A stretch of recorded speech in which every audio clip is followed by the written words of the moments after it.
boy.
Oh, good. It is public. All right, cool.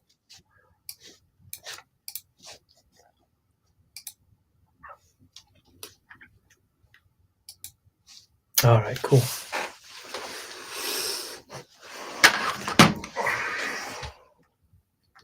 All right. Oh, whoa. Look at that. Because I'm setting up a time lapse too at the same time. All right. So, all right. Good evening. So I have a welcome to an impromptu Monday afternoon live stream or Monday evening live stream. Dogs have been walked. Dinner has been made. Everything's groovy. So today I'm going to be working on this dude. For many shows, you've probably seen this over here on on one of the shelves of Limbo. And so today I thought I would take this, excuse me, and I thought I would take this and just add highlights to wherever highlights need to go. Yeah, so it's really, really flat right now. I've got a little bit of variation on these, I don't know what the hell you call them, on these pointy parts. And I got a little bit of color variation on the tentacles down here. And I do have some cool patterning put on most of the armor of this thing.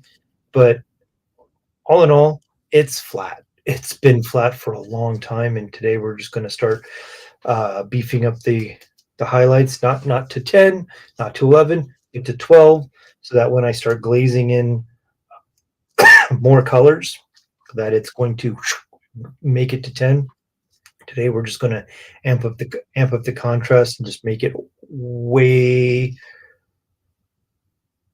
We're going to bleach it out, and might beef in some of the shadows and darker spots too. But mainly, we're going to grab some light colors, some ivory, and most likely white too, and just start beefing it up. I'm only going to be using 2 brushes tonight. I'm going to be using a really cheap Artistro brush that I got a 10-pack from Amazon, and then got a really nice Aqua Elite long round from Princeton. And yeah, once get it a little wet, and its point is this has an amazing point to it. This is going to be one of the cheap brush is going to be for the bigger areas, or if I do any weird stippling, we'll do this one. Anything that's got finer points to it, we'll switch to this, and we'll be using both of them back and forth. But I'm pretty certain that these will be the 2 brushes I use tonight. So yeah, let's get to it.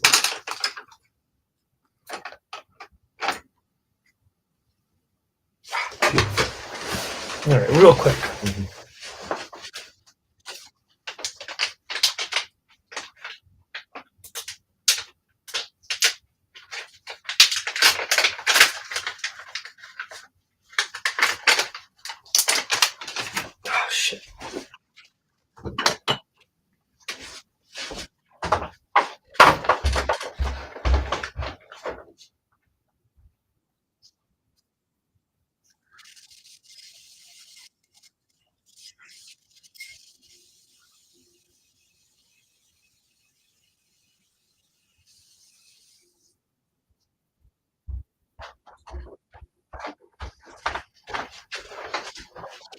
Nothing beats starting a stream and then having to immediately leave for water.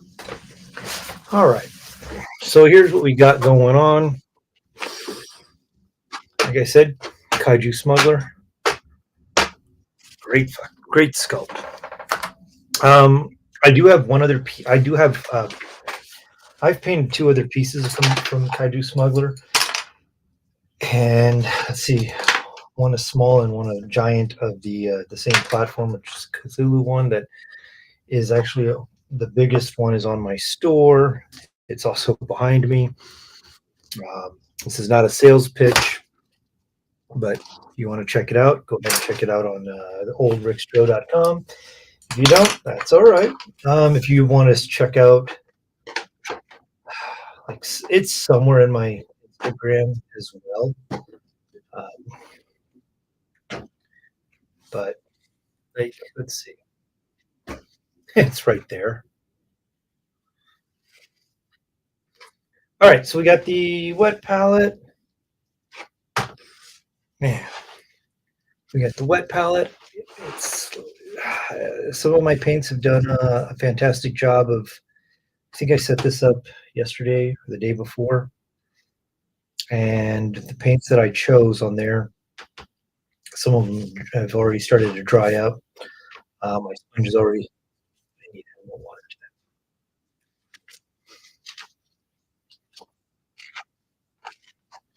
that. Anyway, wet palette is great. I freaking love it. I wish I had knowledge of these things years ago, right?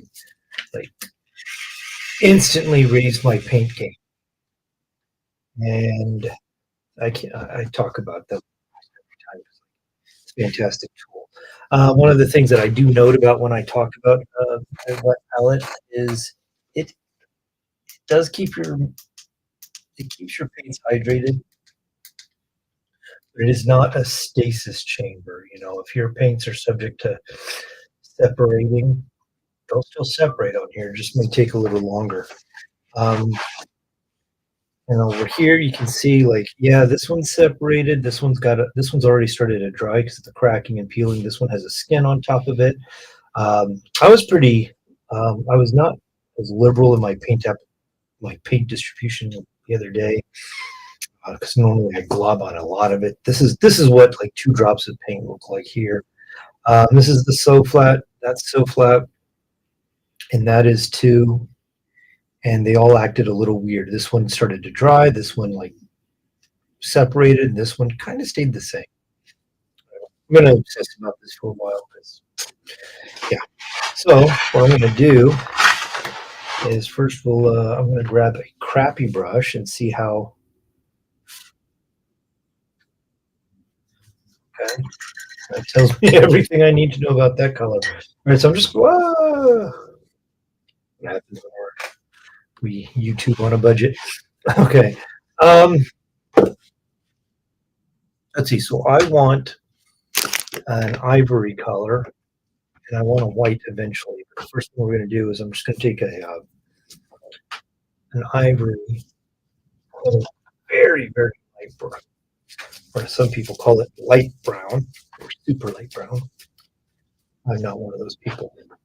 All right, so here's one thing weird. My sponge is a little small, so I'm just going to do this quick hack. There. Shake up my bottle. And that's garbage. This stuff is right here is garbage. That paint might be okay. That stuff's garbage. This probably garbage. That paint might be okay. I don't need it anyway. But main focus today is white, ivory, and then white. So I'm just going to utilize this part right here in the palette. I'll have a little bit of that. And because I want to have an extended amount of time with this, even though when it's on my brush, I'm going to take a little bit of sponges, Sonia's Magic Mix, and add a couple drops to it. This is going to do 3 things to my paint. It's going to dilute it, make it a little more transparent. It's going to make it a little more, give it a little more longevity. So it's going to retard it ever so slightly, and it's going to help level it out. So the magic mix is pretty nice. So with that, as long as my water uh, content is controlled, great to go. Once we get everything mixed up and feeling all right, yeah, all right. So I used a different crappy brush to mix it, but because I did, I'm now going to just slap some of this wherever just to not waste it, but also build up some areas if I need to, like chest lobes, that globe. I slather some on the face. I might do something to these too. All right,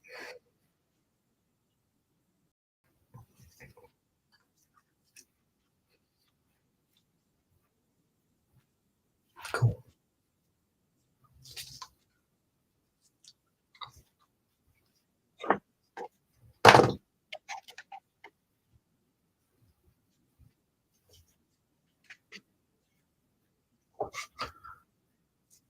I'm sure every great YouTuber started with a webcam on a tripod on their TV.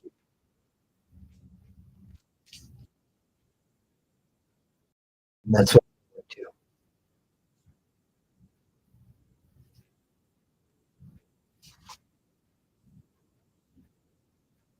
So yeah, and then going over a lot of this, like I don't remember what color I used for the bone or any of the white part or light colored parts that I blocked out. I know I didn't. I can rule out what I didn't use, and so This is going to be handy just to help set a tone when I start tinting this. So like once I get the highlights established, I'll be going in with some transparent glazes with the airbrush and with the paintbrush to transform the colors. Everything's going to get transformed colors. Um, yeah,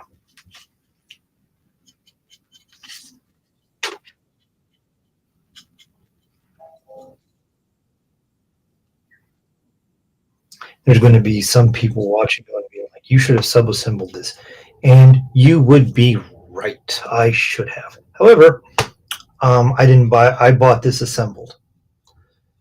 So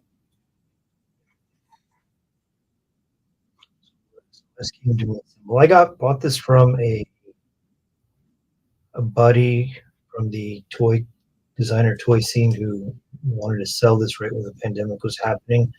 I and so like yeah, helped a buddy out by purchasing it, taking it off his hands, and now 4 years later, it's getting paint again. All right, so that's one of the crappy things about these crappy brushes, which is why they're crappy, is they're very synthetic, hold a lot of paint on well, and let's see how much I have to try like these. See how frustrating it is before I actually just couldn't. All right, here we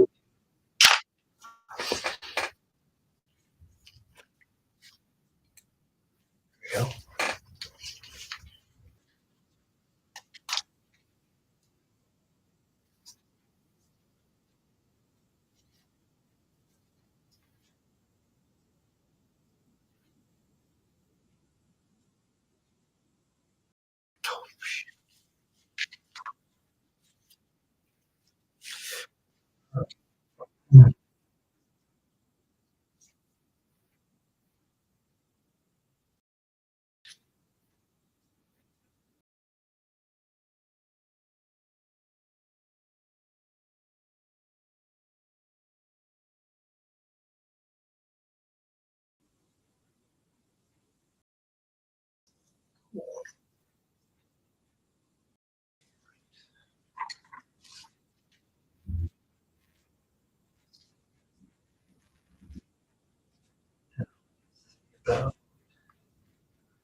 All right.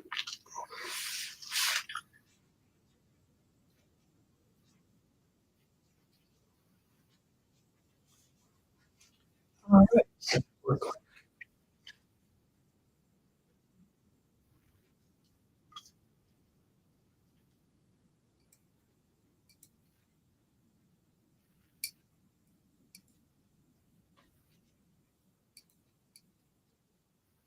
There we go.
Oh yeah, the exciting part about somebody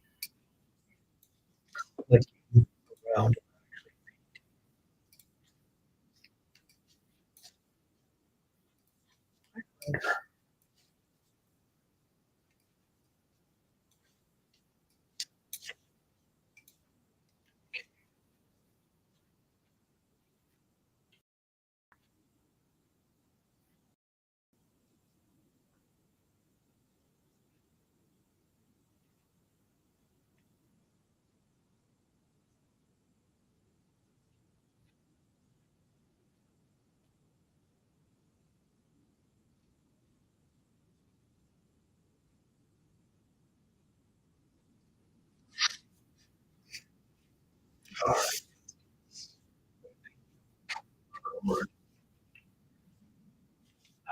All right.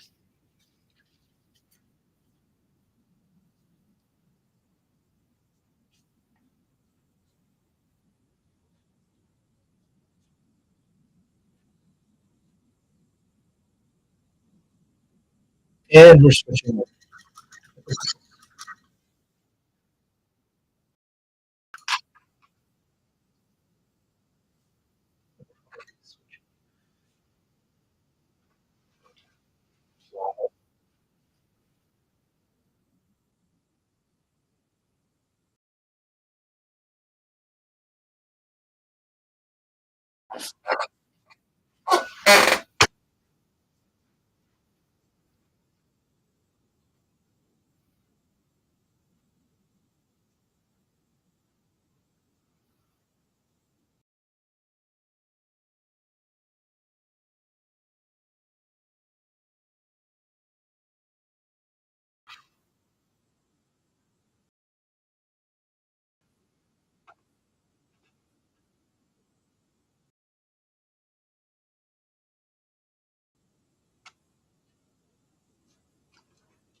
Ah,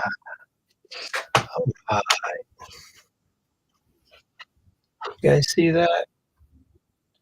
That's cool.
Okay, let's see.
All right, so that's brighter, happier.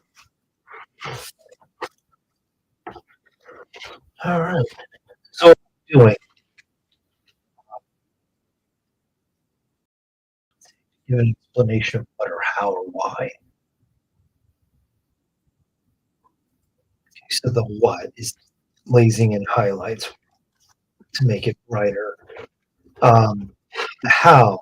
So if I were smart, I would have taken a picture of this in advance, how I wanted the light coming this way, and then I would have increased the contrast and had a reference picture of it on my computer, and that's not the case. So what I'm doing is I'm using my brush, old school. I'm using my brush as an indicator of where the light's coming from. So pretty much I'm deciding coming from this area over here, and in order to get even the low level lights or the lowest value for the lights going, uh, is I'm using the handle of my brush to figure out like this is where the light's coming from. So if it doesn't pass, if something's blocking it out, I don't do anything. So if the brush is being blocked from over here, I'm not painting anything below it, or close to it. And it's an approximation right now. Yeah, and then so the next value will be up above that low level. We're still building up with the value scale for every place. I don't know how many steps the value scale will have. Yeah, at least three. So I'll have the start of this ivory, white, I'll add white to it, and just keep adding white till it's as bright as it can be. And then depending on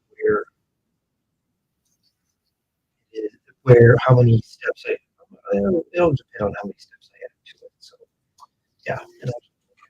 So this piece, this claimed glove. Hopefully it's the only one tonight. That's how we're going to use the brush as my assumed light source. Although you can't see where it's going there. Yeah, so I'm just using the light as my assumed light source. And I keep turning this around because I want to have, I'm just turning this for myself. And I don't, I'm going with right now, we're going uh, here, here's the main source. So like, it's not just a beam. It's not just a beam coming right here. It's a wider light here. So I have my brush come around and around. Will have more of that area to come from here, um, and to compensate for it. My light should be further away. So yeah, a brief explanation why and how. So, and I'm also starting from the top down, just to mainly establish that. So once I get to the shoulder part, shoulder here, I'll know like, oh, I might be able to touch this, probably touch this too. There's going to be part of this that falls into the shadow of here, and same here, like the skull here will probably not be highlighted as well according to this color, so it means after this, or I will enhance the shadow. And again, this will be highlighted, this part will be highlighted, but inner parts will be darker, etc. So that's really the simplistic way of saying using it is my light is the or my brush is the path. And the other philosophy is that like if you can't see it, you don't need to paint it. But so in theory, these parts shouldn't get painted, but they'll still get layers of paint in there. Just, yeah. So with that, grab a drink.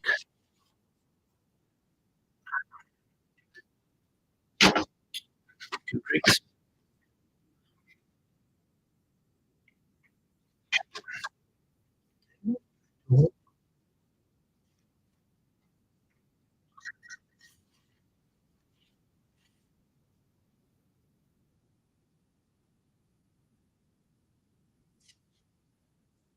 And also the idea that like this, the base is the most important part, so that should get more details.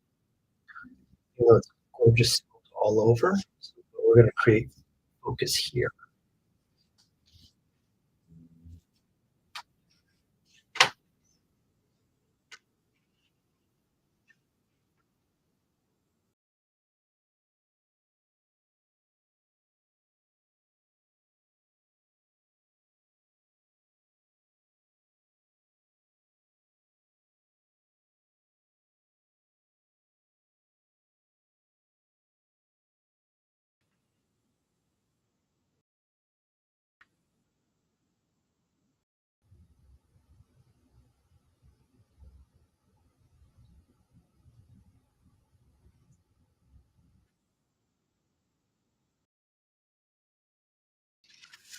And then there's other cool things you can do once you start messing with the value. Like once you start evaluating, like your highlights are a value scale, you can start applying that all over. Like let's see. So like I want the face to be the focal point, right? And in order to do that, you draw your light up, right? So what I could do is I could start out with this ivory and I can do all the highlights wherever the light hits with that. And then like I can start sectioning it. So like let's say it's a 5 scale gradient from this ivory all the way to the white. So then, and we'll call this one value 4 or 5. So I could hit everything with value 5, right? And then I start ratcheting in, and so like these high points, might they might get a 4. But I can lift it up here and be like, all right, so this is where the 5 starts and ends, and then everything else gets to level 4, right? And then the next we ratchet up again. This will be like a 50-50 mix of white. So the 4 would be a 1 to 4, 1 to 4 ratio. Uh, so full 1 to 4 ratio, and then 3 to 1 ratio, 2 to 1 ratio, and then pure white for like the highlights here. Uh, and that's a quick and easy way to make sure you have your highlights. So we're going to do that, and it'll be fun. So it's going to take forever to get all the ivory laid out here. Um, say I'm 25% done with the 4 songs in, so 20 minutes, 20%, 20 minutes. I guess that's not bad. But then the next level, we need to go a little faster because you're going to cover less in general. You'll cover less this vertically and horizontally, but you'll take a little bit more time to decide where it goes. But this should have acted as a pretty decent.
And not only could this have been done,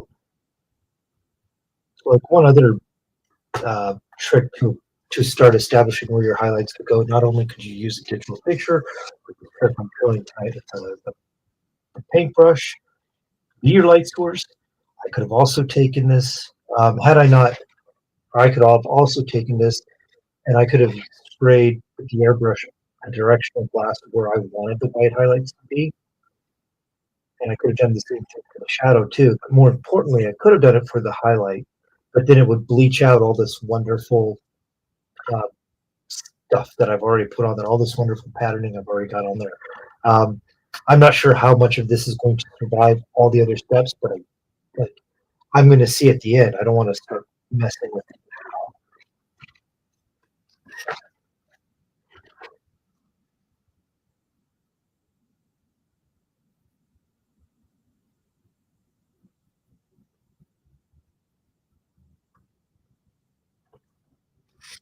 So right here, because where my angle is on this toy, that highlight stops here, and we're not going to do anything else on it until I get to about here. I'm going to do something here just for a second because these you can see through here. That's it.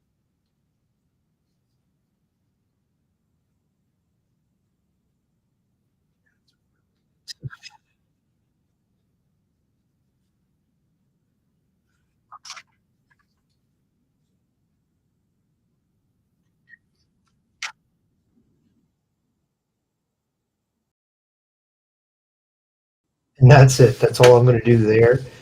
Just get that lucky spot that it's out. Yeah. And over here on this thing, I'm going to skip up this much, and I'll go through everything else. I had a little piece of wood, put that on.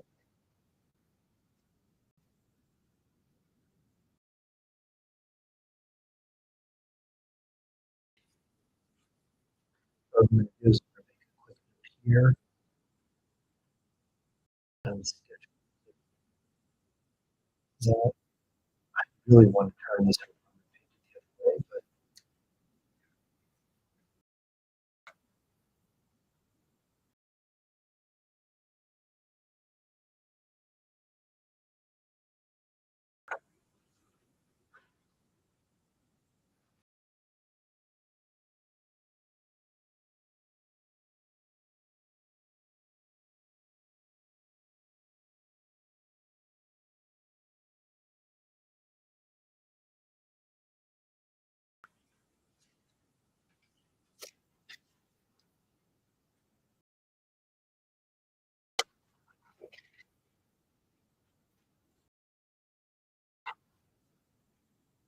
and so I put my thumb creatively here to tell say that's where you stop with this, like this way. And I'm going to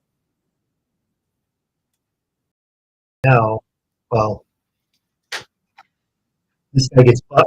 All right, this other guy also was getting mouse like too, and yeah, so eventually I'll be painting here, here. Right now we're just doing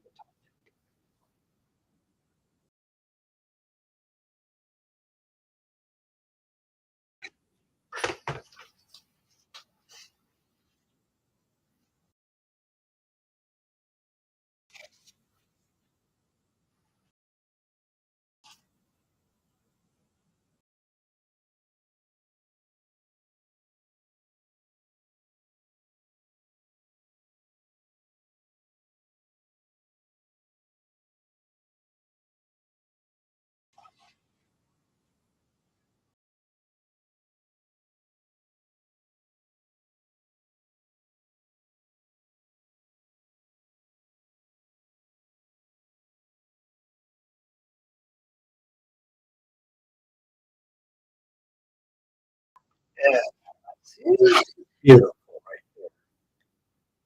Just adding some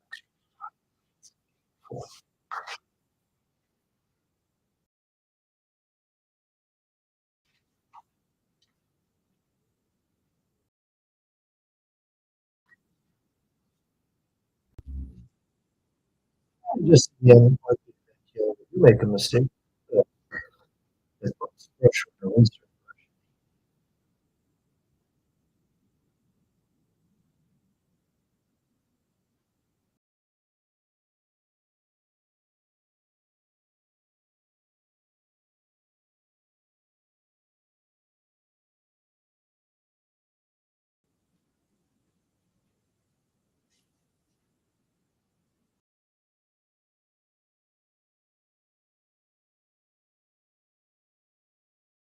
Yeah, the original plan of this was to paint it like a non-metallic metal.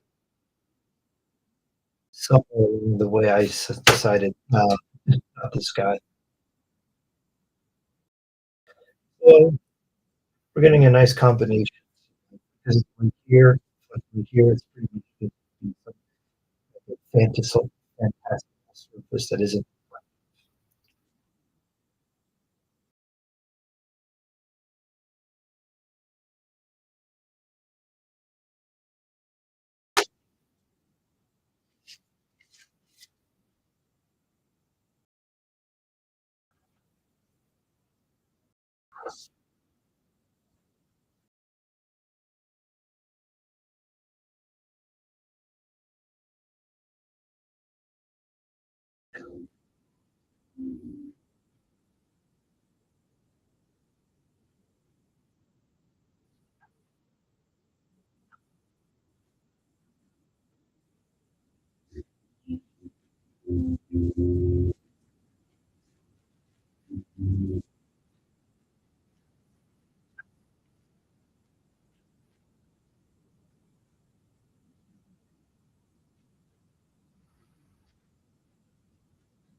And I tell you what, though, you just want to chill out and do a lot of transformative detail.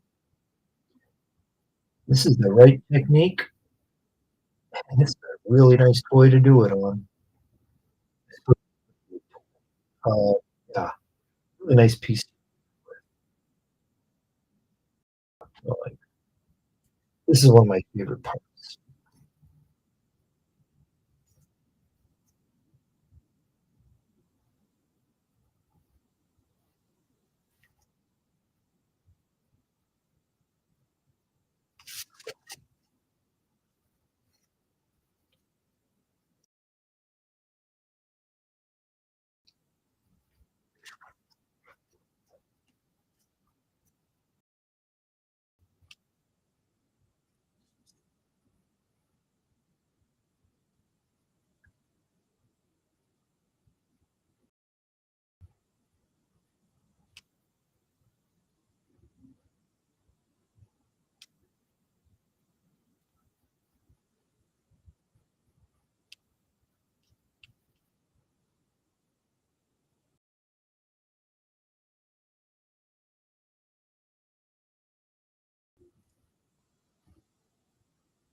Oops.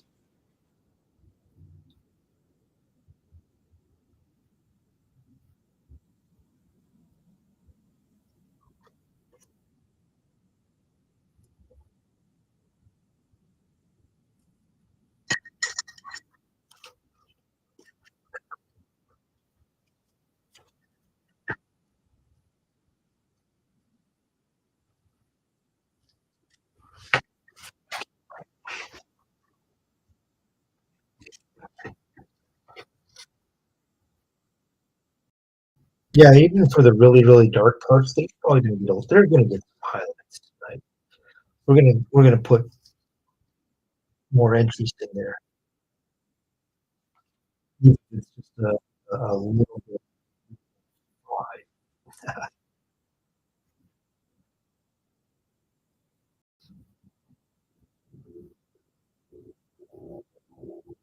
So just some,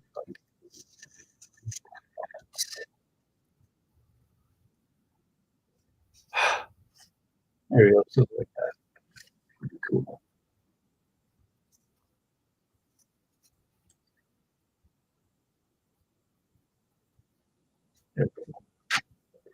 So yeah, that's what it entails tonight.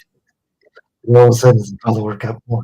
That's right. Let's see. So all these little ridges, bits,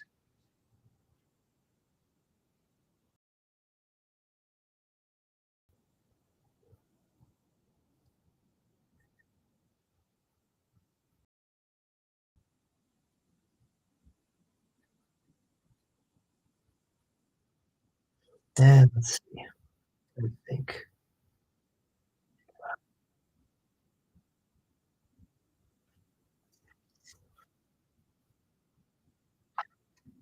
and I think about a fully assembled resin model right now. Every time I get this,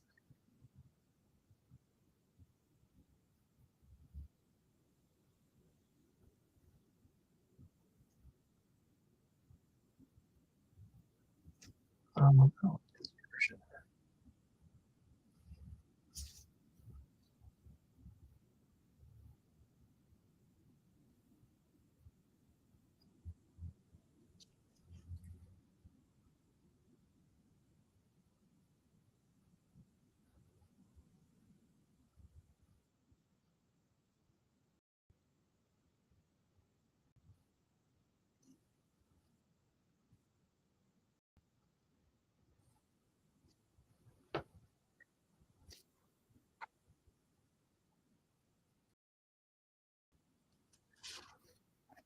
You're like, "Rick, that part looks like garbage." Yeah, we'll fix it.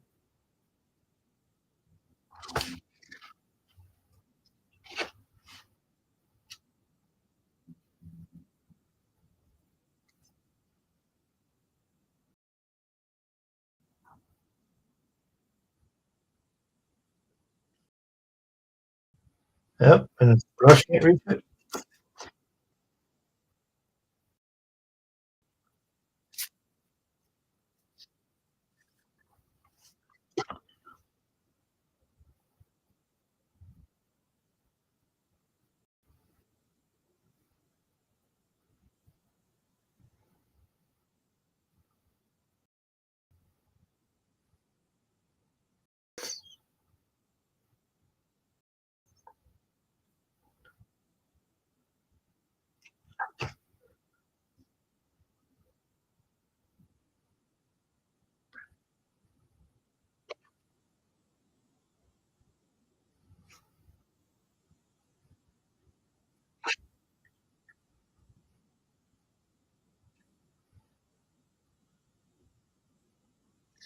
Remember when you're painting, you are an anti-gravity machine, a device.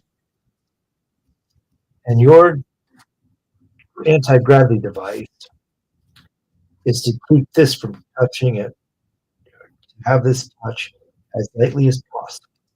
That is your goal. And when you touch as little as possible, your point is right as pointy as possible, and your paint control is amazing. So anti-gravity device, yeah.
And when you're highlighting, if you have like a definitive edge you want, no harm, no foul. Uh, this is the easiest way to do it. You juice up your brush or load it up normally, and you just set the side. Let's see, we'll find a nice side to do it.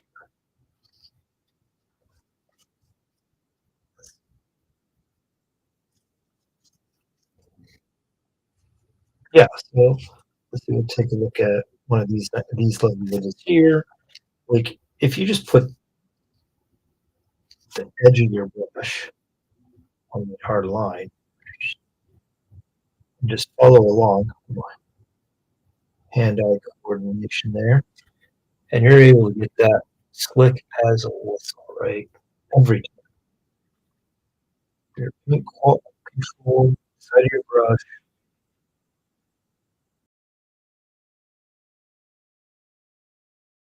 I believe this is I think it's a squirrel. Um, I'm going to say I believe it's half. It's a half. It has some. I'm pretty sure it has uh, some natural hair to it. That's the of a natural hair brush. It does better, better. The fear is uh, it holds a lot, but you don't want it. You want it as fast as possible. Life of it, and then yeah, it's like I said, anti-gravity device. You're even able to go in and put in quick lines there,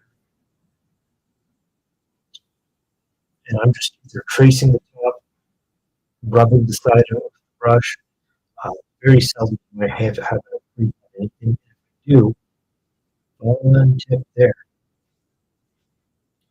Yeah, so like right in here, I can't,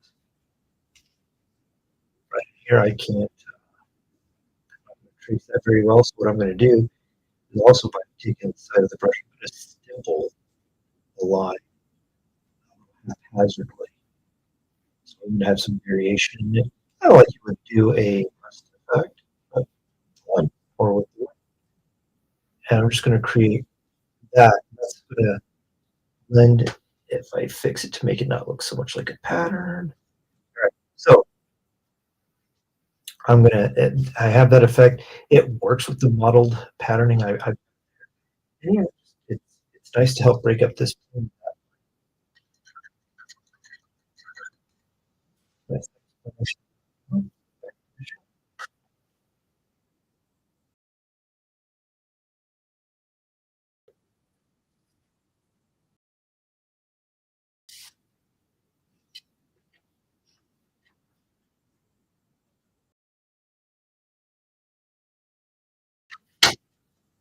We should have took a picture of this.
Hmm.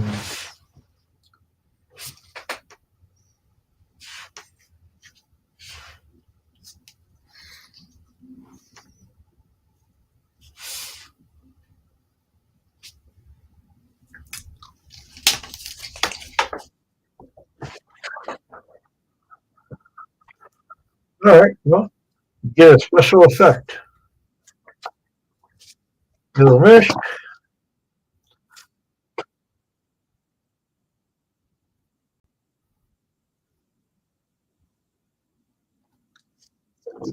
Good enough.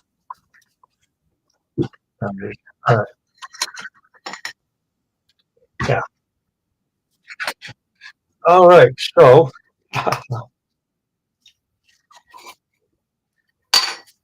get to use this to. All right. So I was questioning what to do with the tentacles, and miraculously, I now have a decision. So I want Um, I want to have like some type of speckled freckled effect. Um, and I think the coolest way, I think my best answer is going to be to have a like watercolor vibe. And in order to do that, I'm going to really, really, you know, really watered down paint. And I'm going to I've added uh, so a modulant solution in water to make it just sprout out even more and more. Um, and then I'm going to moisten this oil, and it's just going to spread out. It's going to be hitting a bag of marshmallows with a leaf blower. It's really cool. Let's see. All right, this 3 drops, and then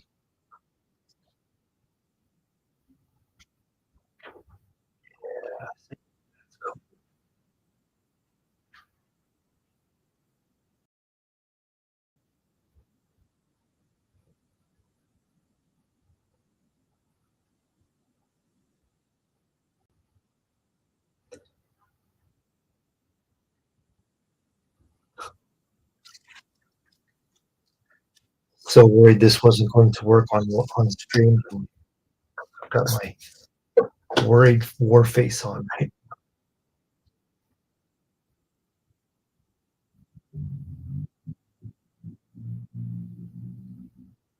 I imagine the time lapse that I'm shooting at the same time.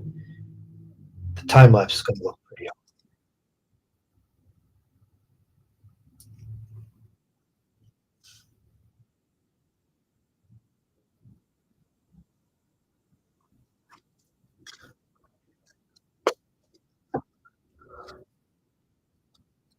I don't know if you've noticed. I I'm not pulling from this.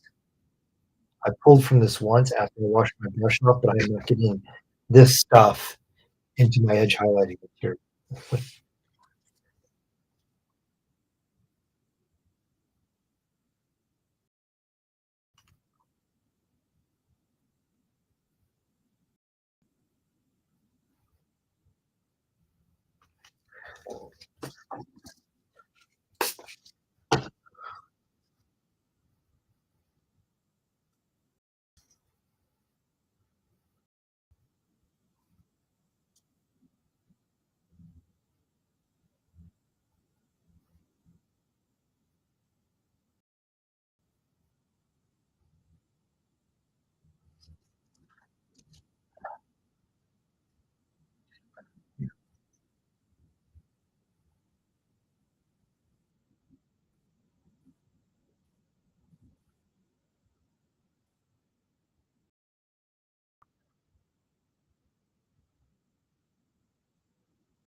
Because yeah, these everything's going to get pretty much recolored once I'm done with highlighting. The airbrush is going to like make this look like it's some glorious technique. And there goes.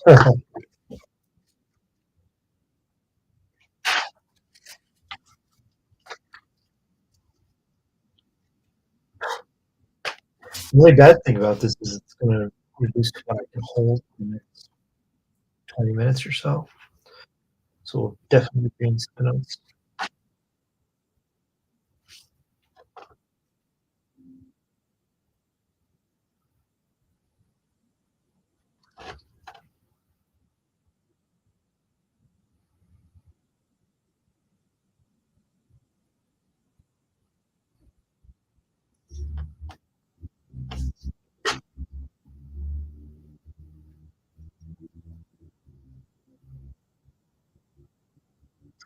Yeah, I really want that white watermark effect.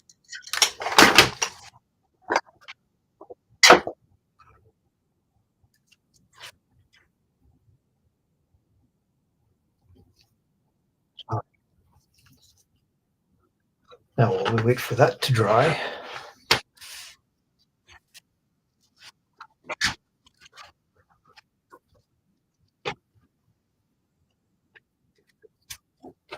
All right. So where will meanwhile, in the other story.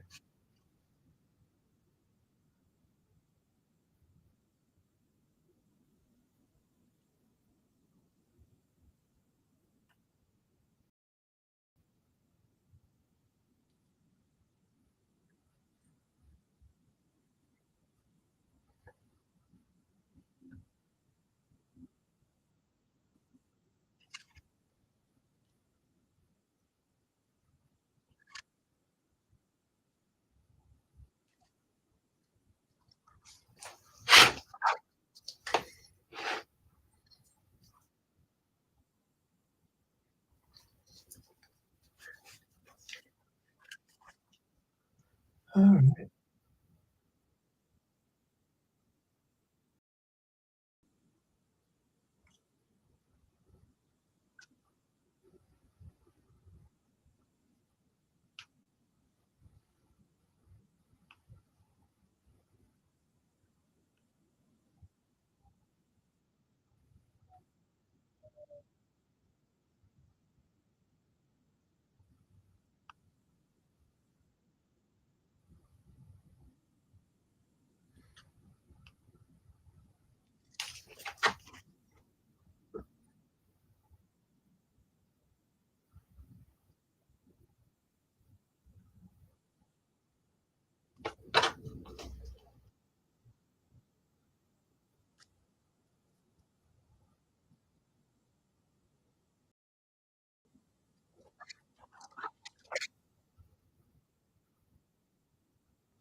Yeah.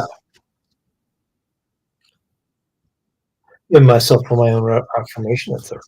Let's see. Take a swim.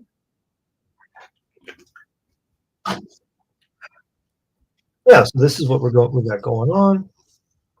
Um, that modulant still hasn't dried, or that water effect hasn't dried yet. That's cool. Uh, we shouldn't be. Yeah, all right.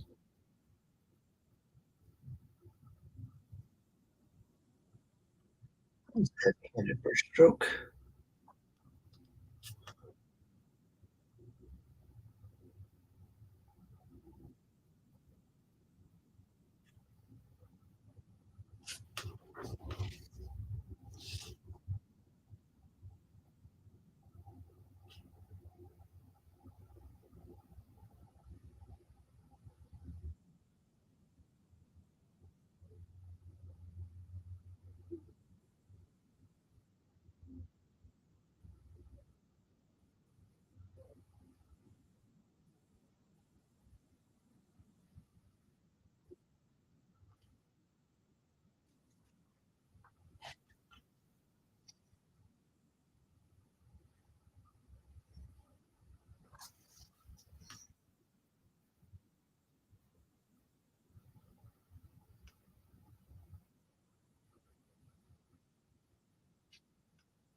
Okay, so that's all highlighted that way. Now we'll work on some bounce lights.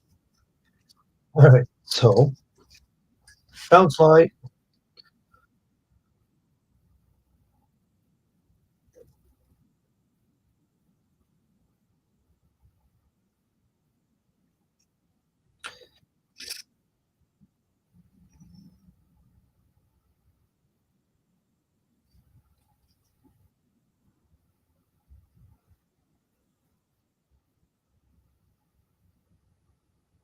And this one's gonna be a little loosey goosey because it is the underside, so we're just gonna like the airbrush is going to glaze in a lot of it.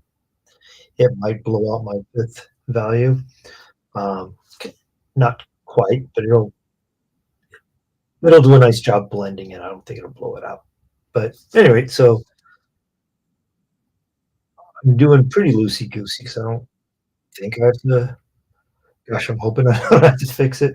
But I also know that I will probably go in and reinforce the bounce light um, after I airbrush the bottom color in. So something like this will be all right. It's okay to be a little messy, at least right now. But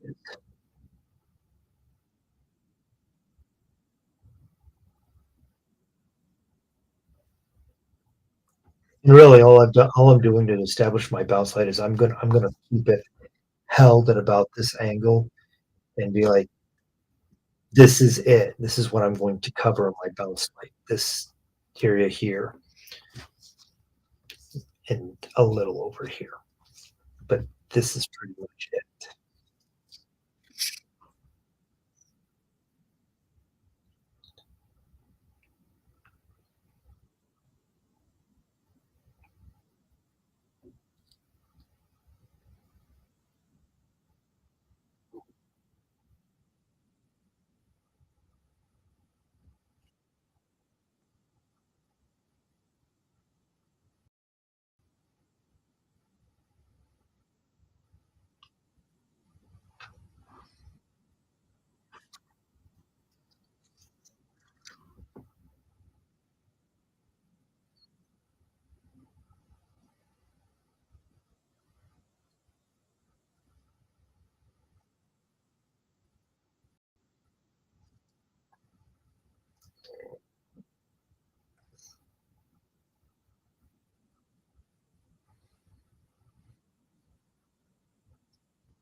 Yeah, that's fine.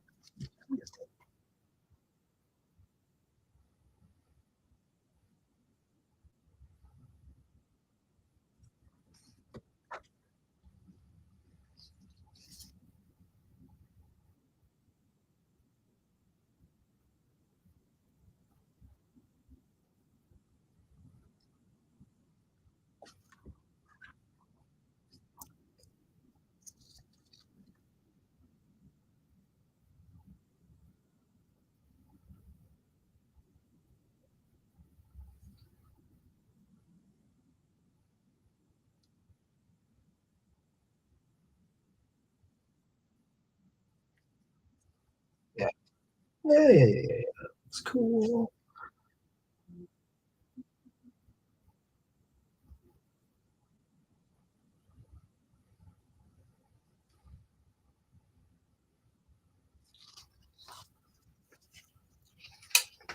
And maybe a little bounce light over here. We're just gonna scumble it over.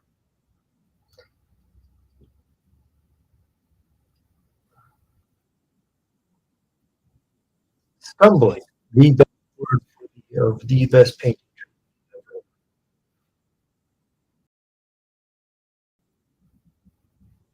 So scumbling, will argue that it is for oil paints only. And it's like, no, the definition just sorry, your definition just hasn't been updated. We're updating an ancient or archaic term. No, so what scumbling does is uh, you're you're taking your pigment. I would do it right, and you'll put it on your piece, and you maneuver it, manipulate it until you can start getting the transparent property of paint below it. That's all you're doing. But it's great for when you want to also catch edges of surfaces uh, like dry brush, but it's a, it's wetter. So that's what scumbling does. Great. A lot of toy painters and mini painters use that all technique all the time.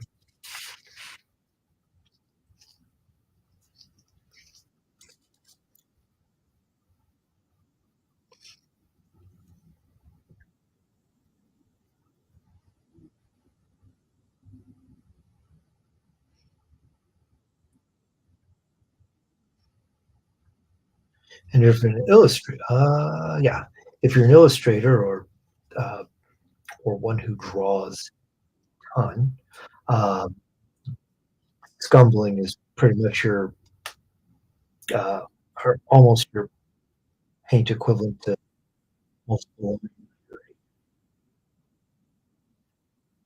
Oh gosh, is it? I'm going to be corrected. Dang.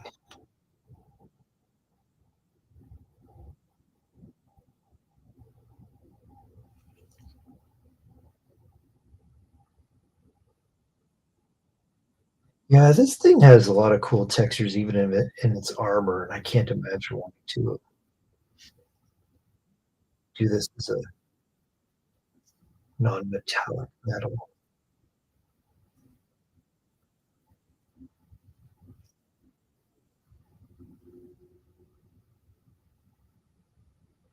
Except, like, be cool, been cool to do some non-metallic metallic parts. Eh.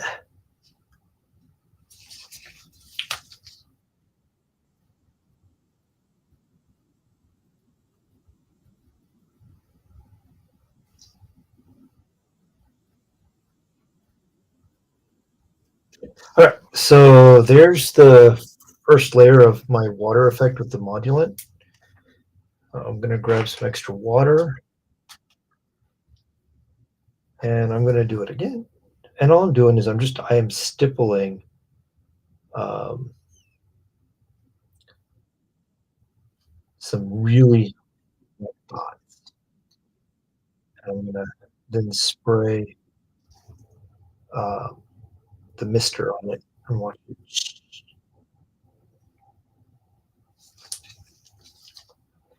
I can tell the first one's dry.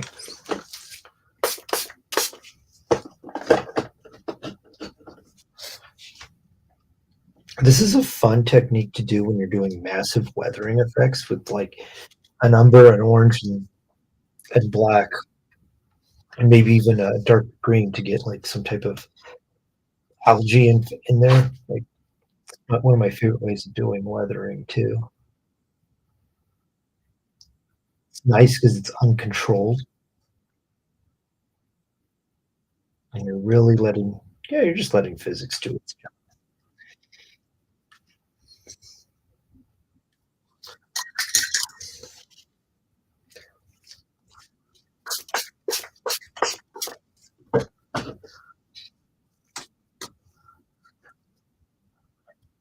Hello.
didn't want to.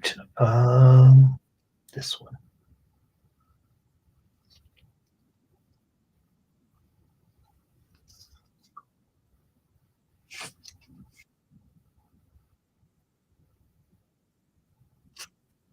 I really just want to use one color. Spoiled about it. Yeah.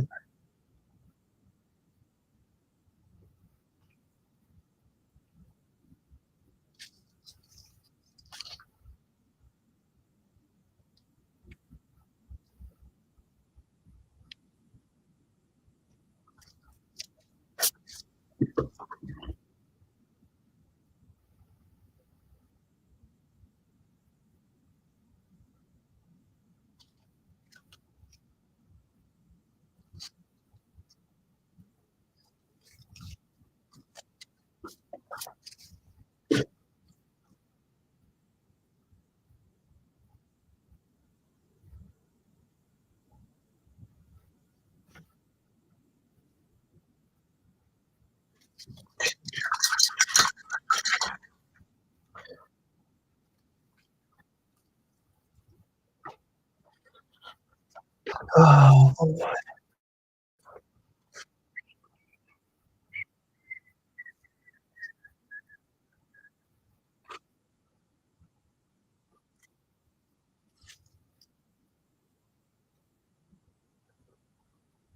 whoops.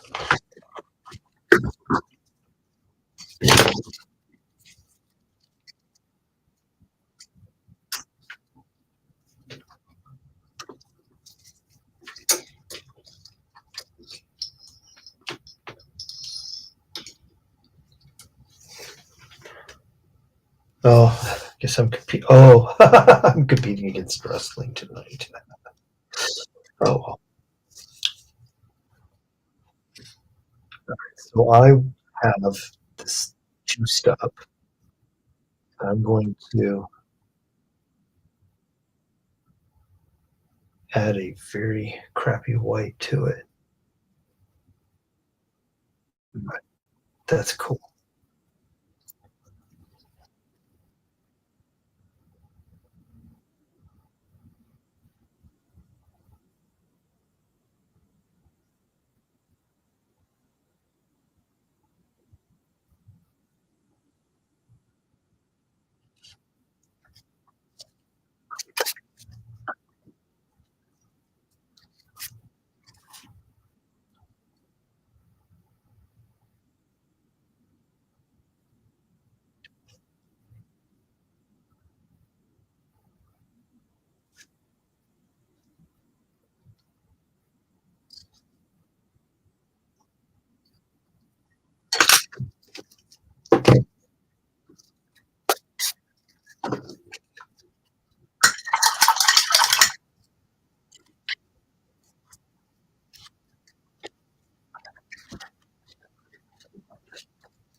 Yeah, so then I'll do a white over top of that. It'll be pretty rad.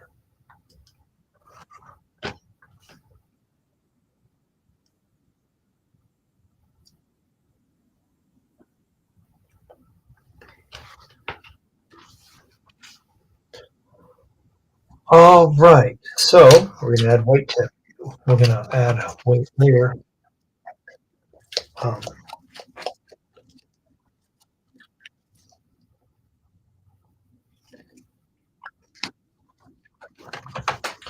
So I'm going to add white to my mix.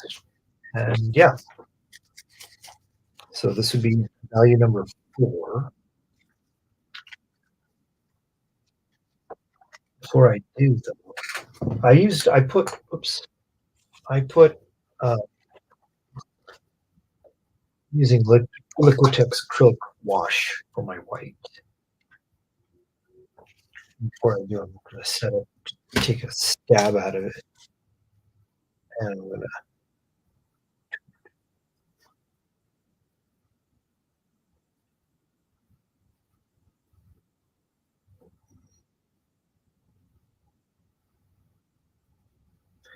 The gouache is really heavily pigmented, so I have we have the palette. Um, anyway, it's really pigment heavy. It's really thick too, so I expect some good things, especially since I'm not going to drop the magic mix.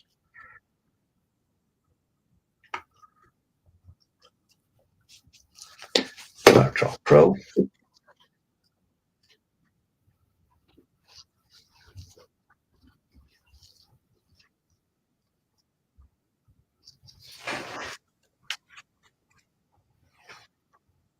All right, so now I'm essentially going to just this bottom, right below the corset, start of the corset, and we're just going to work our way up. Now everything's been established thanks to the initial paint job. So all I'm going to do is just go inside that with my anti-gravity device, paint the inside like that. Don't go all the way to the edge. I'm not going to do everything that I just put in.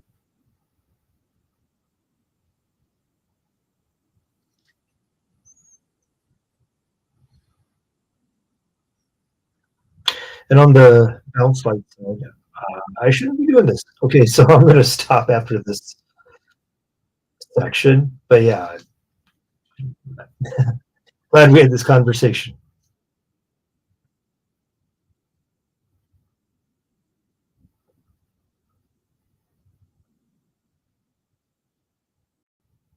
And like you can see, like that ivory almost looks like white when it's against everything else. So it's a nice little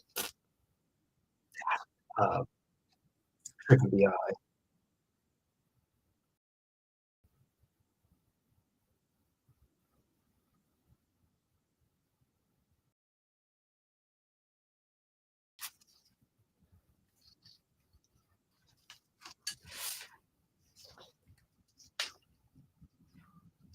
All right, so we're just going to take a quick break, real quick. I'm actually going to grab this crappy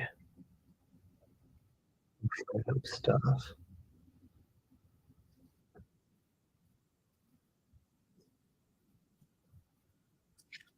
All right, that looks cool. So, moist this.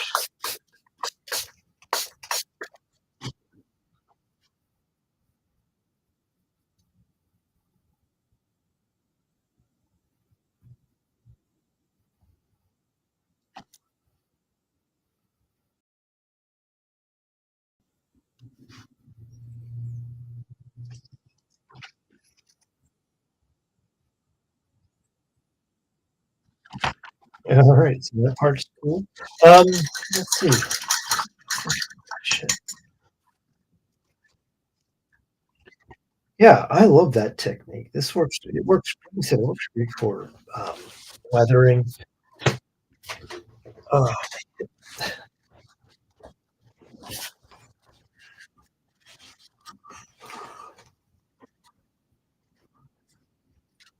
all right, so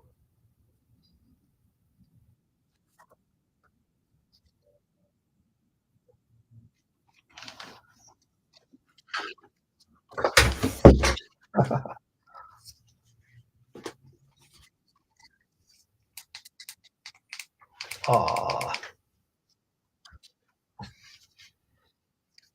all right.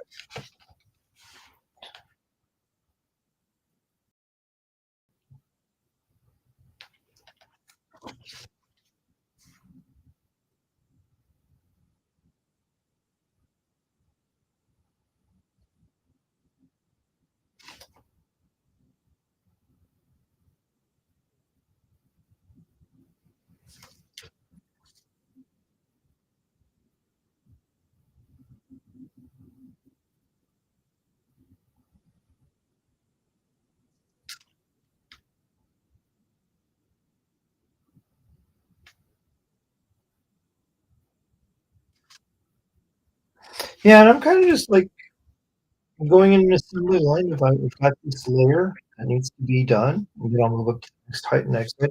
Kind of had to because my sitting situation is kind of messing with my head, and this feels like it's going to be a nice uh, industrial feel or mechanized method.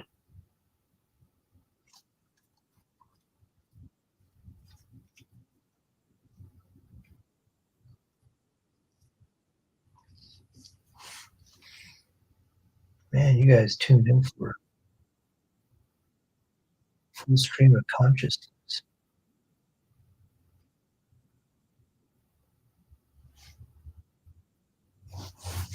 Oops. Oh, yeah, yeah, yeah, okay.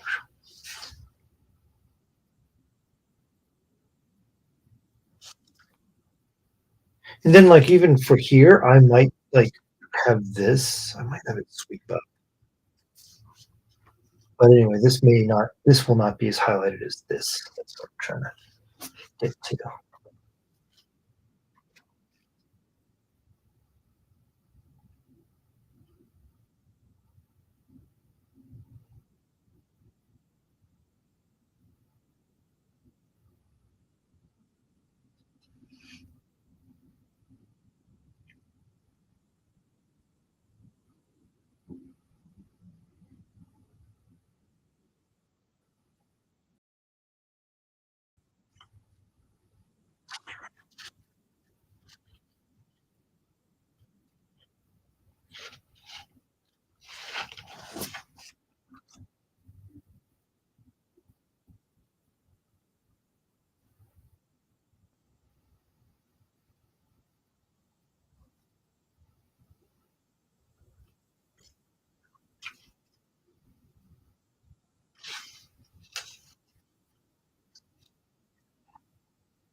Oops.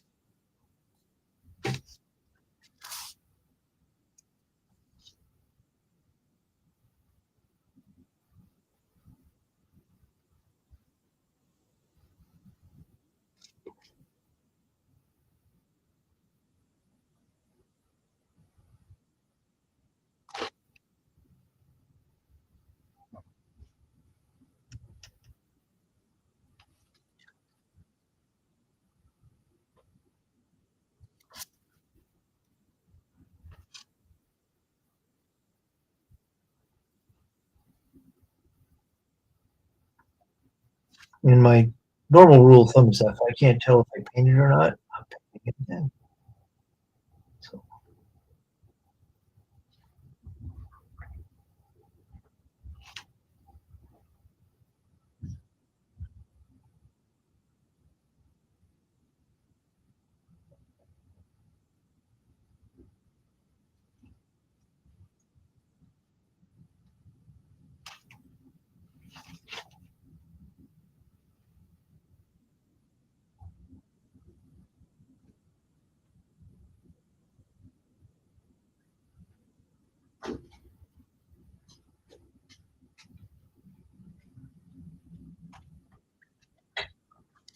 oh, shop dog. Hi, baby. Oh, you just came in.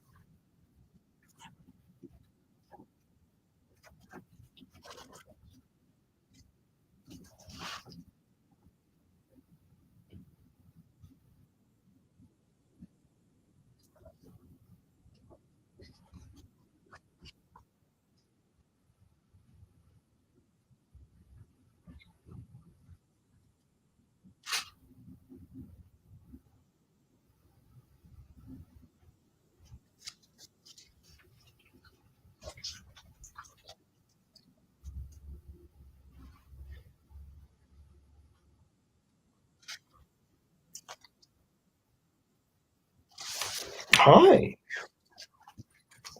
Do you want to be on camera? Hi.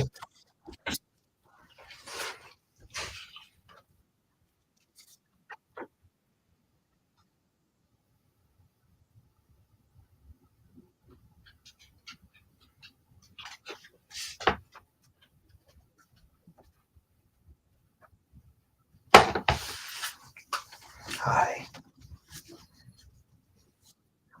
I'm going to put bonus material in.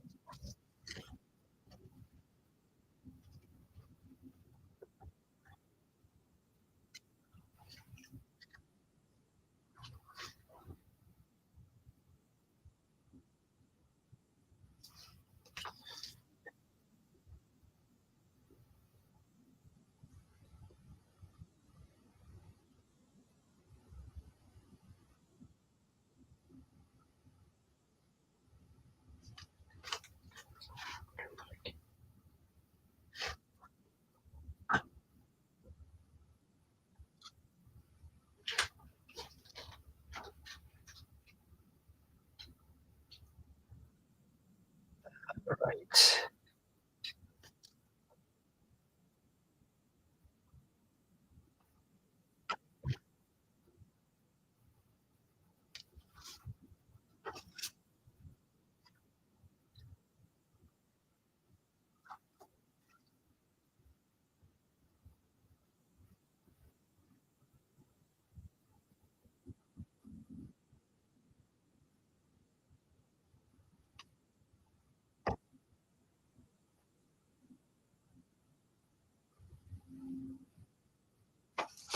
And then one more quick tip for doing highlights is it's going to sound stupid to say it like this. Do what I'm doing. um, I'm painting this in a lower light. Like normally I would have my overhead light on. I have my shop light. Um, I'm operating. Let's see. I have reduced lighting, and the reduced lighting is going to have you see your is going to help separate the values you see. So yeah, I have my shop light, my overhead shop light. It's both. It's pointing to the wall and bouncing light back. My I have my um, webcam for streaming. It has a small circle light, and that's okay. And my ring light that's holding my phone is also on, but like yeah, the reduction in the two big overhead ones is helping like see where the highlights go and which edge what's standing out, even with not the brightest of highlight colors. So yeah,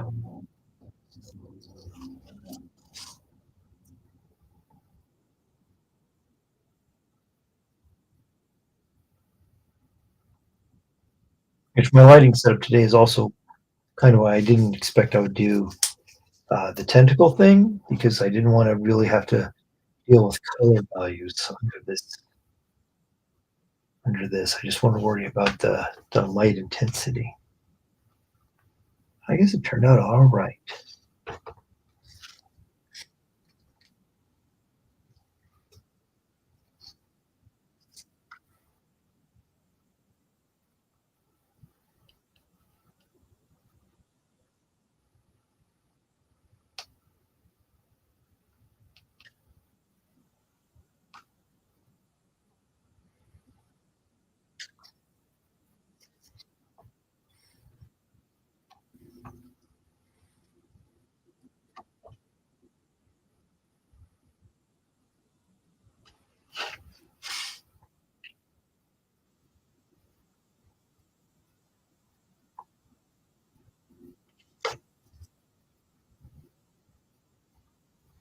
And then the last, or not last, one more tip for the night is especially after you get the first, after I got this first one color layer, or layer, excuse me, ever since I got this first one established, I'm trying to start wherever and end at the highest point.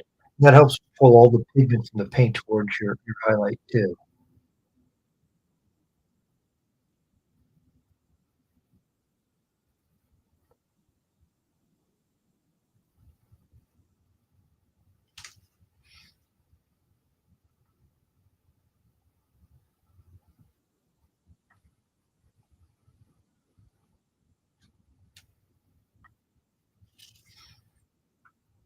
And the painting process is not just like a like get to your spot and be done.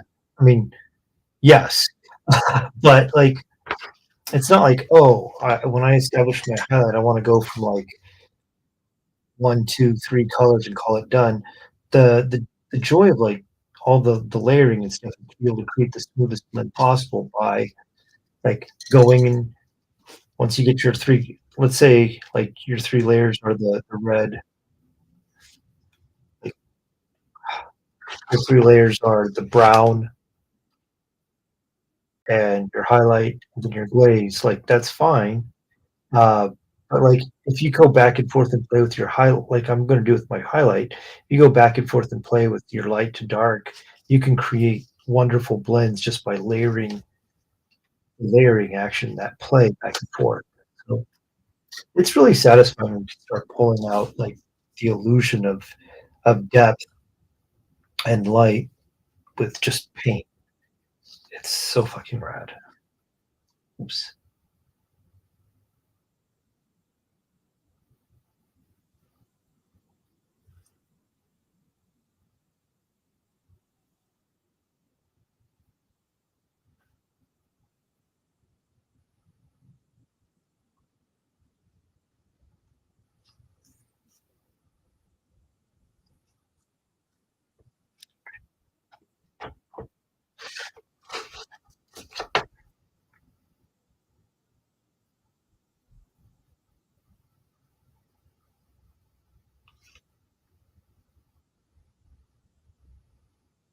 And you'll notice that I am totally ignoring this skull face tonight.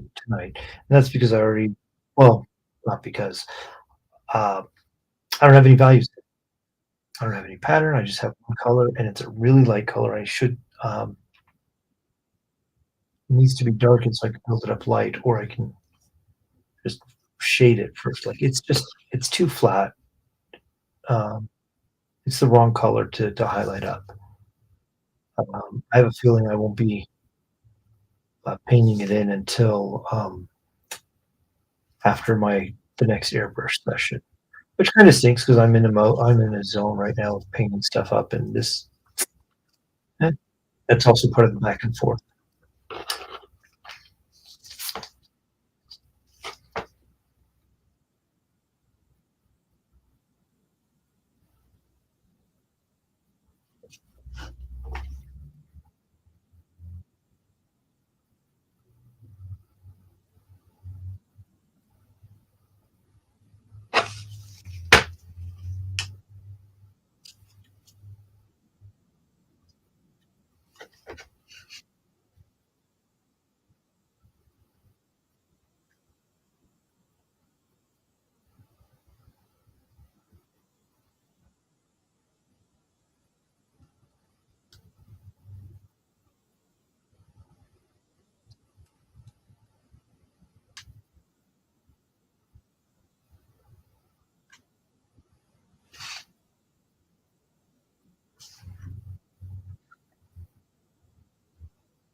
All right, so yeah, there's already layer two, the second layer, level two, or what I would consider the tone four. So what I'm going to do on my wet palette, because let's say I'm going to grab a really crappy brush first, and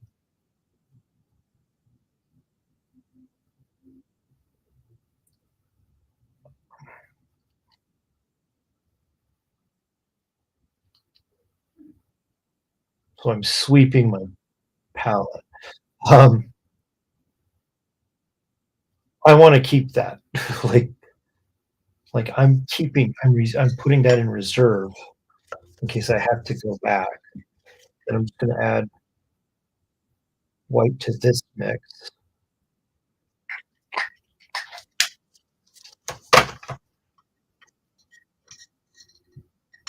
and I might separate the next batch too. So, I probably will.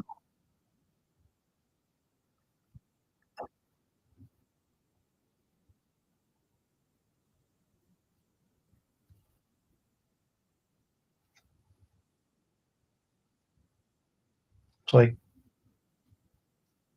if you're learning painting, and this statement is not going to be a, um, and this is not meant to be insulting at all. Uh, Pro painters should know. If you're a pro painter watching this, thanks a bunch. If you're an amateur and you understand the next thing I say, cool. Put a comment below.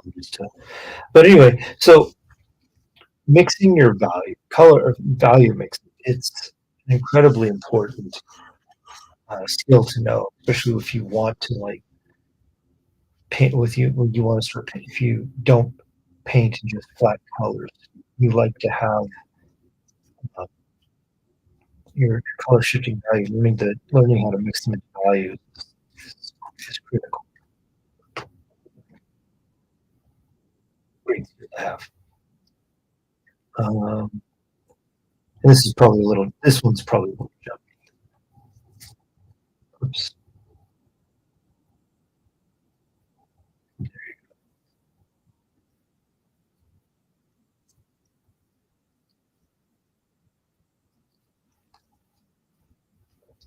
All right, so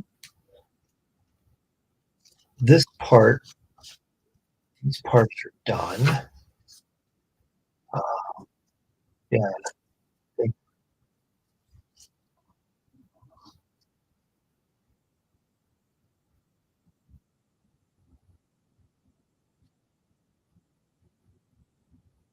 and then as I'm going along on this, I can tell myself like, yeah, all of this is going to get that level 3 highlight, but there's going to be segments here. That's it. So it could be as I don't have to worry about. Well, I have to worry about filling it all the way to the edge. Makes sense. Okay.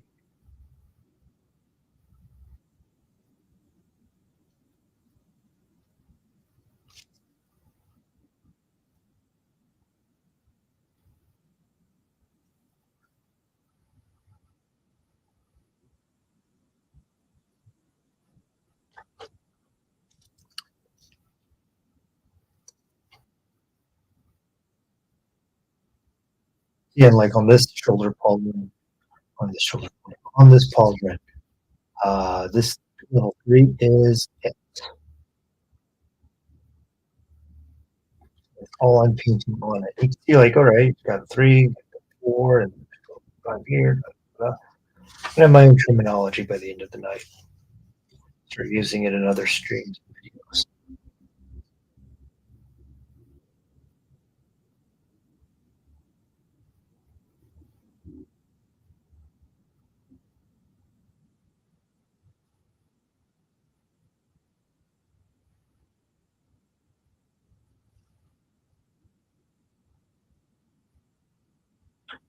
Okay, and so like on this will be a level 2 up here.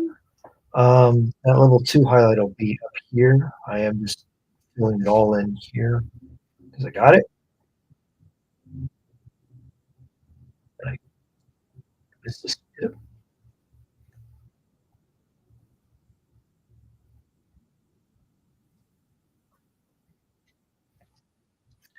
You saw my how I mixed the palette. You were like, oh, way too much paint. You are correct.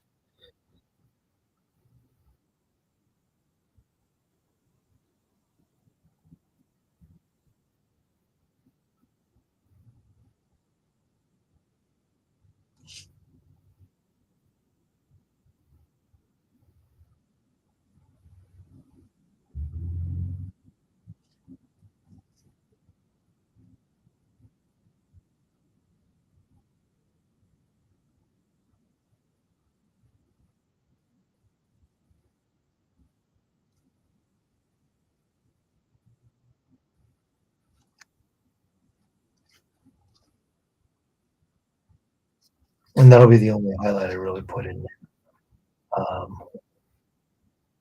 around more like,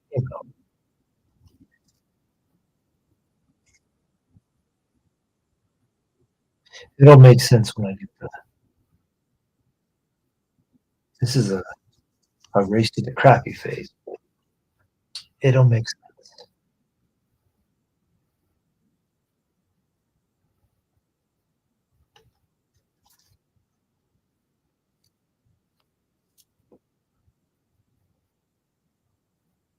Yeah, so because all this is mixed, I don't think it won't last more than 24 hours.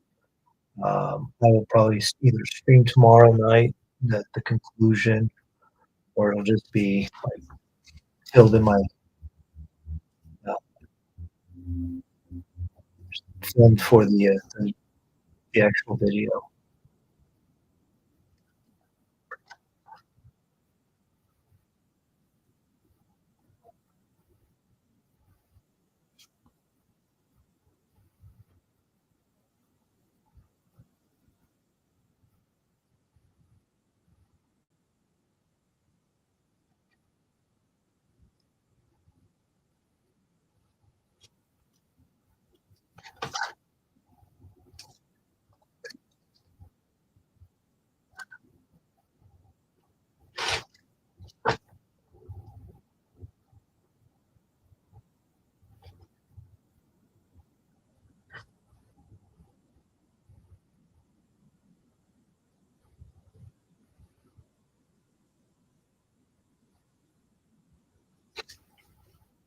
Yeah, so the thing I talked about earlier is like, yes, I'm working to a dark to a light most of the time, or at least increasing the value. So then I will go in and airbrush this. This is the filmed airbrush stage. And after I do that, I'll come back up here and I will probably bring it, and I will pull out a lot of those highlights that got pushed down, and I'll pull them out with the ivory first and see if I have to go any brighter than that. So that's that pull and push. It's,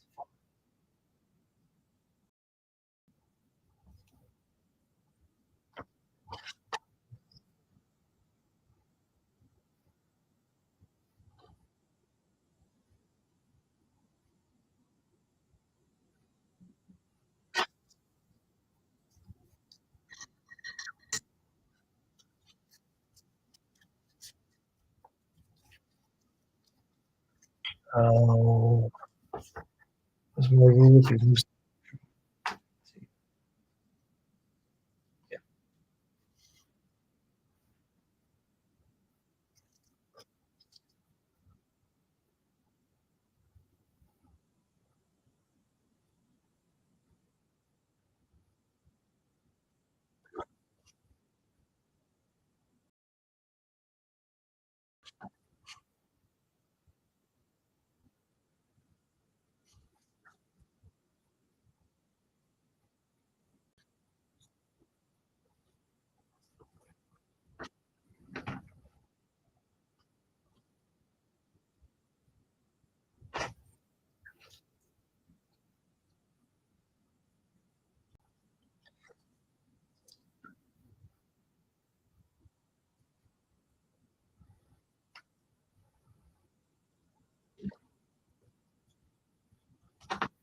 Yeah, turn that into a drinking game. How many times has Rick picked it up of his own piece?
What went fast? All right, so then we're going to add more white. So yes, I'm going to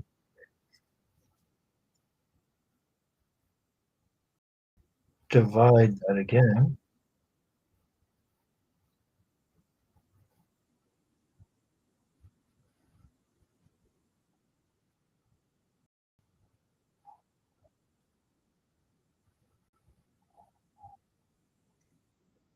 Do it this way.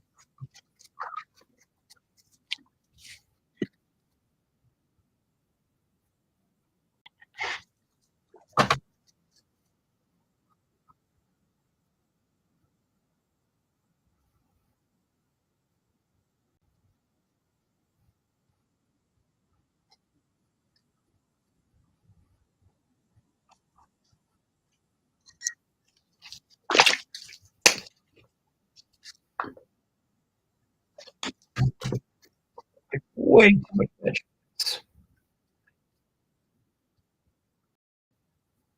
All right. Now, ha, ha, ha, more magic time. We're going to go here. Pauldron's up.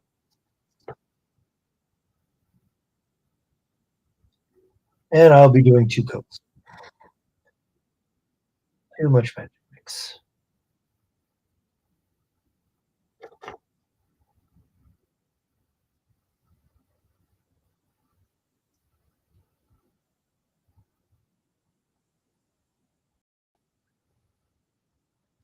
Quite all right.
Yeah,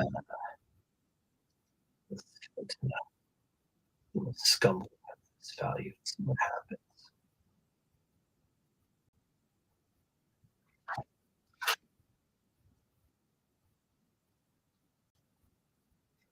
All right, the joys of acrylic. That's already dry.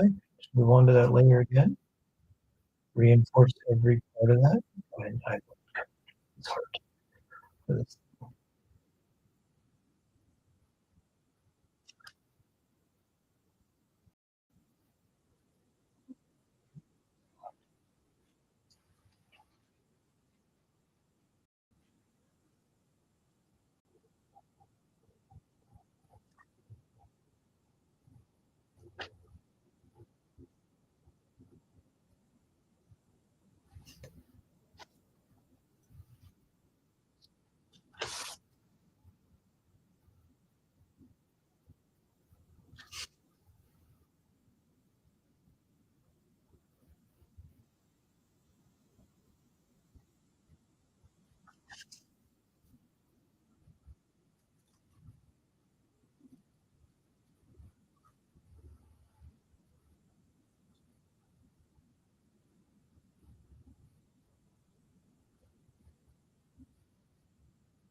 all right.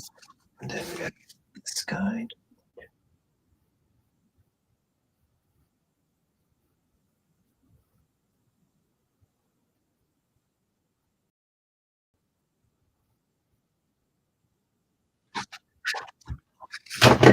Oh, you. All right. Doesn't that feel cool?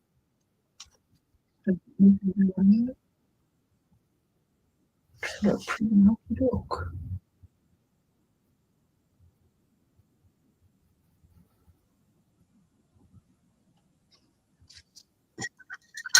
All right, let's go.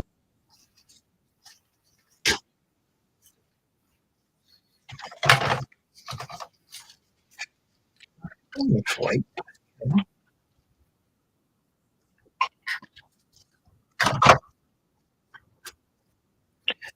Anybody ever asks, or anybody's interested, my favorite, the one I'm using, favorite whites, the acrylic wash by Tech.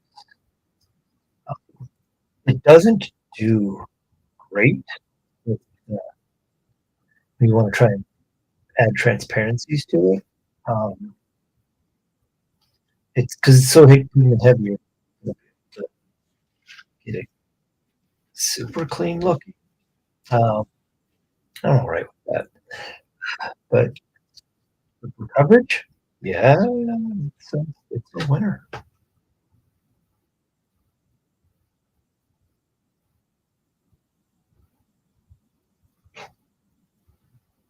And it mixes in really well with a lot of the other paints I use. It's pretty much the go-to paint. It's not like I have a specialty one for those rare occurrences. It's not what I used to airbrush though.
Maybe we did.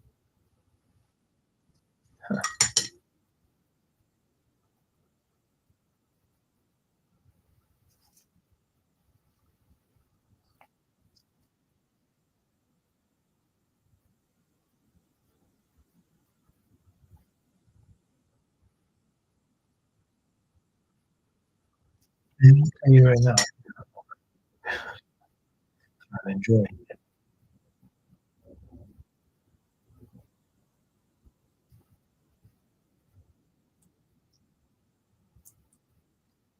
This is a part of the show or the stream where I like to call it explore and discover. The more you explore, the more you'll discover. Now, that is safe for work for.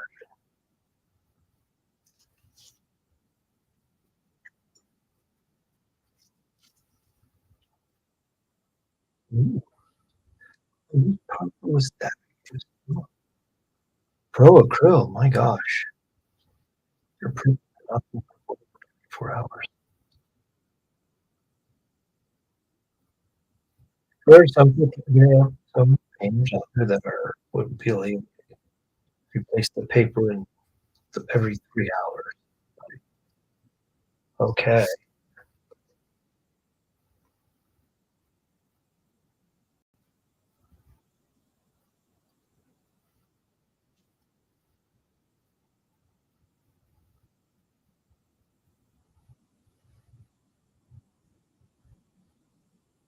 Guys do that. I must have room on trees.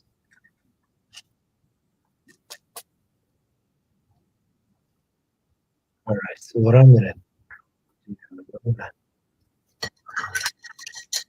sure. I'm just gonna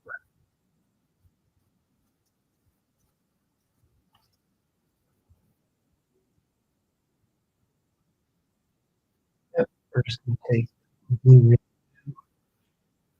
see what we can cobble together.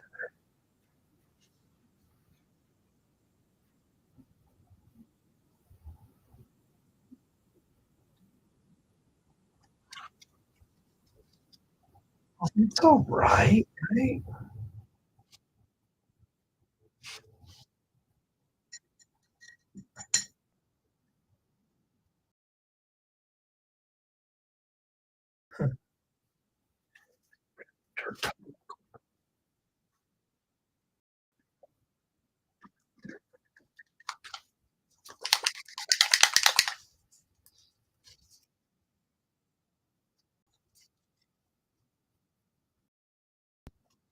We're gonna to the water down. I just want this black to be the ice help determine that whether or not I decide to make it a glowing effect or just have it as deep voids. We're just gonna make that look a little cleaner now. It's partly a psychological effect. All right, this looks cleaner. So the cleaner it is, the more done it looks.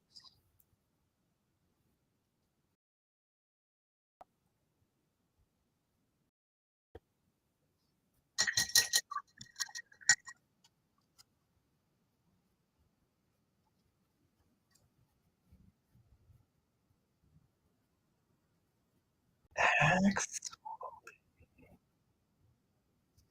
Paint those like black chins.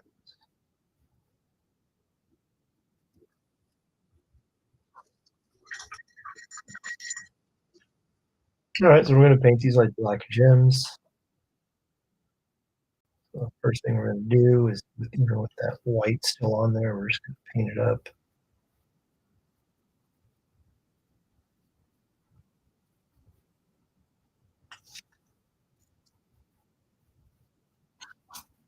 And then,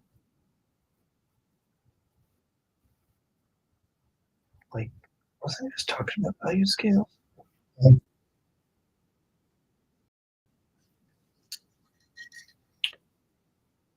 So values.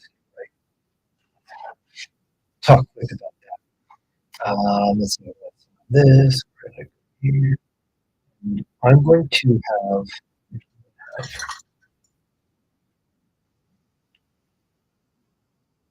happy file. All right, what we're going to do is I'm going to call that my highlight color. I'm going to make a few steps.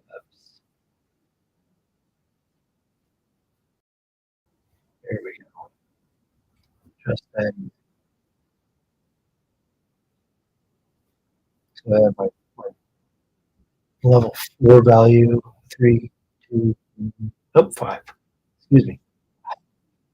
5, 4, 3, 2, 1. So the base code is level 5. And just figure out where it goes all over. Nice note, level 5. It is rare bottle. Cool. And if I want to mix these all together, like after blend black glaze. That's going to be black. All right, so what we're going to do is we're going to have a lip step in the darkest color out. Same thing here. So I'm going to take this and I'm going to start the ellipse.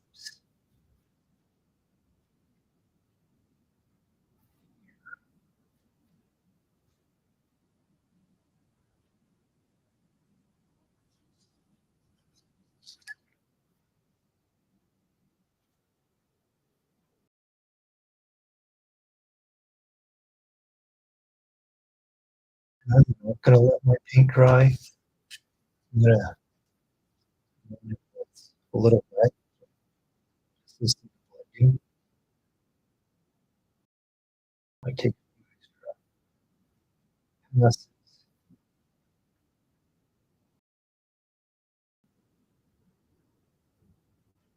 There we go. I'm cleaning it between paths or creams. That's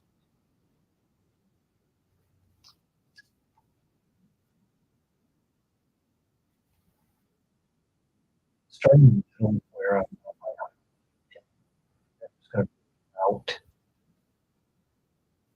Seems a little counterintuitive. It works.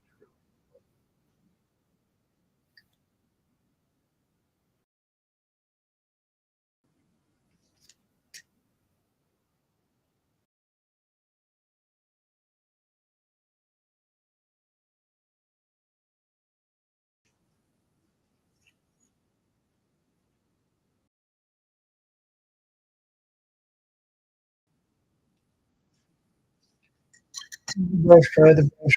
Then let's see. So I've already done 2, 3. I'm already in the stage. That's nice. I'm going to go.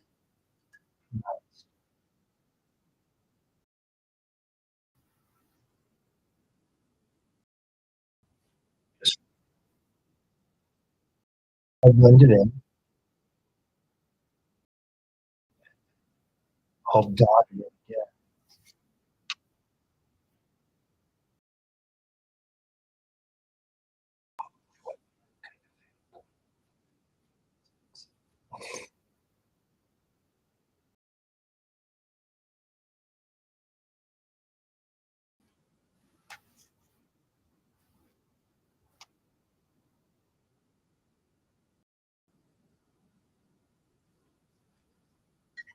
So I'll dot it with the ivory or maybe a white. And just and then I've got to grab this two to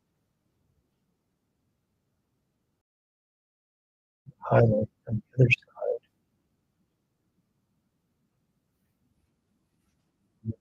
Down a white in.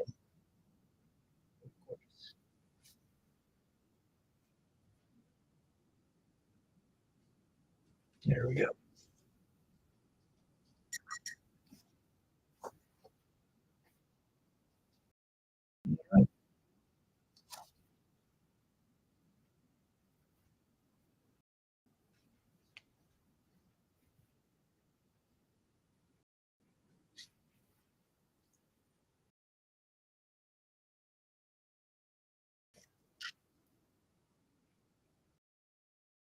And the excuse me, the ivory on the top, it's going to be covered in white. But because white is a pain in the ass to paint with, even if your favorite color, so I figured I got a little bit on the brush, we'll we'll just put it there and just give the white a little help.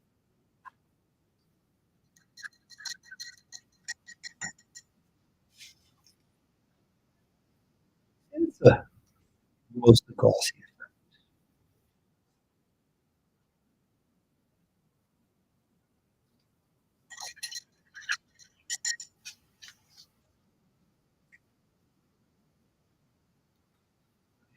You probably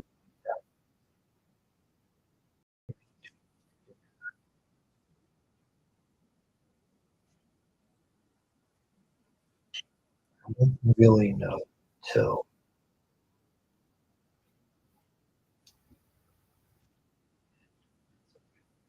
Yeah, there you go. Yeah. All right.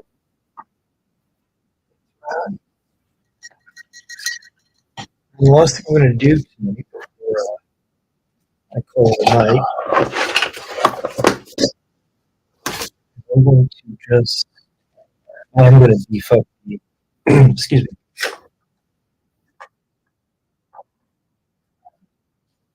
I'm going to beef up that contrast in that and take it to darker bit. Grab a black glaze.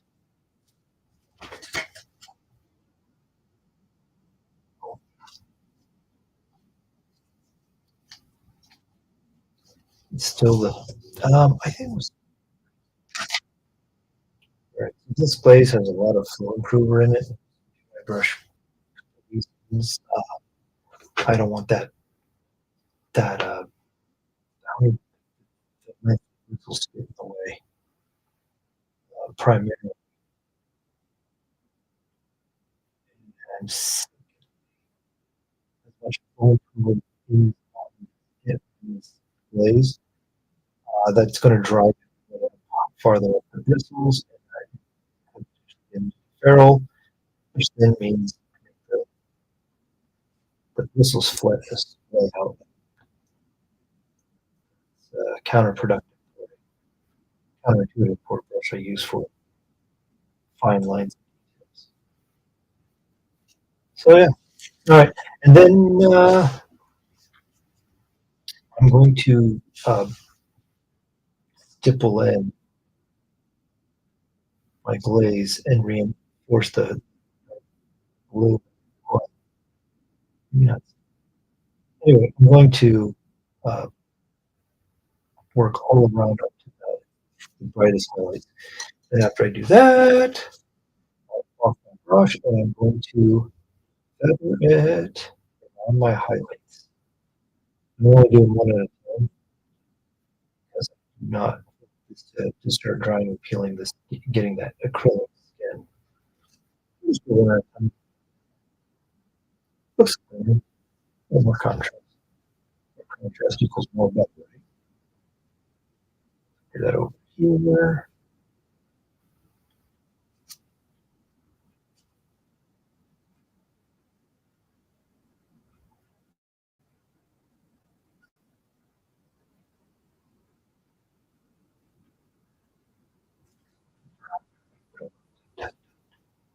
And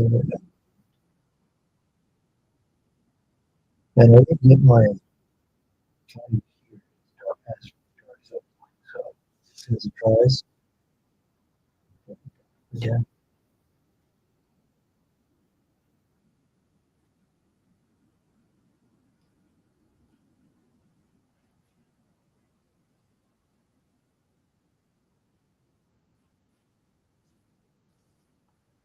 And yeah, yeah, and you see like the more layers of paint you put on, more elaborate, more interesting. That's what it's all about.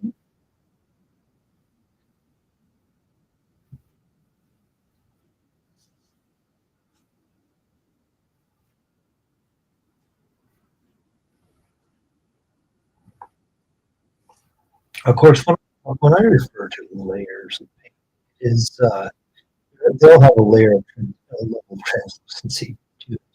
You can see you can see the layers.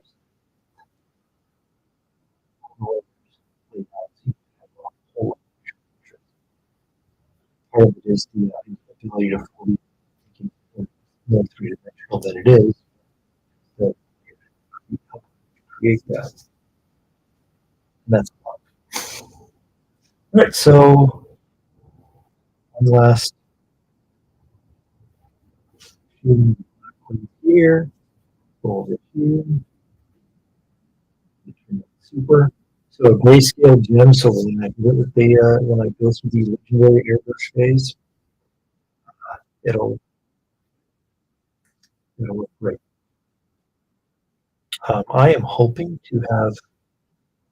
I don't know. I think I would like to stream post airbrush phase sometime this week. I don't. There's going to be lots of buzz. I don't want to stream live on the brush just because, like, it's harder to want to communicate when folks are in the chat because the compressor's going on and I have a respirator on. So might as well do a chat while eating the buffet.